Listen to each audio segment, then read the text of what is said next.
Bismillahirrahmanirrahim. Assalamu alaikum wa rahmatullahi wa barakatuh. La paix soit sur vous.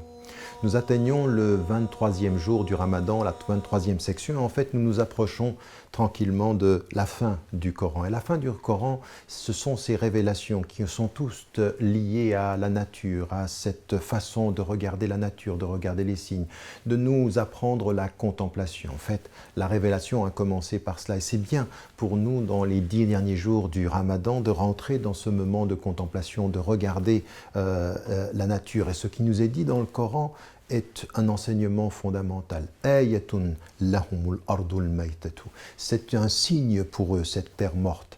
Ahyaynaha wa akhrajna minha habban faminhu ya'kulun. Il y a dans cette terre morte un signe, nous lui avons donné la vie et nous en avons fait sortir la graine et de cette graine, ils vont manger. En fait, le cycle de la vie. Le cycle de la vie qui est en face de nous, ce que nous voyons et que nous négligeons, eh bien, ce que nous dit le Coran ici, ce que nous dit la Révélation, arrêtez-vous.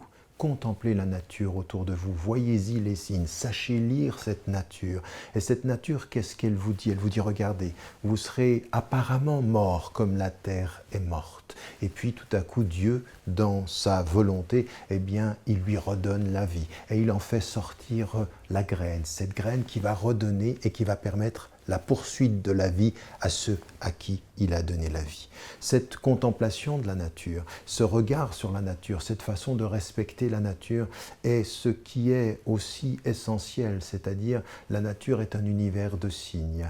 Et dans cet univers de signes, il faut savoir lire la présence de Dieu. Il faut savoir comprendre ici qu'il y a de la vie et que cette vie est l'expression de celui qui est le vivant et qui ne meurt pas, qui donne la vie et qui nous donne la vie dans un cycle qui est perpétuel et qui nous dit, si vous voulez vous rapprocher de moi, si vous voulez vous rapprocher de celui qui est le vivant et qui ne meurt pas et qui offre la vie, eh bien regardez autour de vous les signes de la vie. Regardez justement cette terre qui vous paraît morte comme un jour, vous pensez que vous mourrez. Regardez comment l'eau, regardez comment la nature peut lui redonner la vie et vous reviendrez à la vie aussi sûrement que la terre revient à la vie. Et puis de cette vie continuera la vie dans un cycle perpétuel parce que l'éternité de Dieu au-delà du temps, c'est aussi pour l'homme de savoir regarder le cycle de ce renouveau de la vie dans le temps, de savoir que nous sommes là pour un temps, que nous allons partir et que nous allons disparaître et puis que la vie va continuer au-delà de nous et que dans cette finitude, dans cette limite de notre vie, reconnaître sa grandeur, reconnaître ses signes et savoir les lire. Savoir les lire dans le respect que l'on a de la nature. Il y a dans cette contemplation, il y a dans ce regard sur la nature une expérience spirituelle majeure. Regarder la nature avec le regard du cœur, c'est comme une prière. C'est une prière, c'est un rapprochement avec Dieu, c'est un rappel justement, le dhikr fondamental.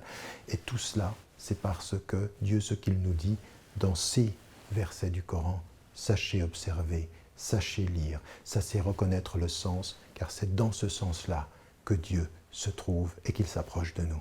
Que Dieu nous aide dans cette contemplation. Et n'oubliez pas, n'oubliez jamais de dire à ceux que vous aimez, que vous les aimez. Salam alaikum wa rahmatullahi wa barakatuh.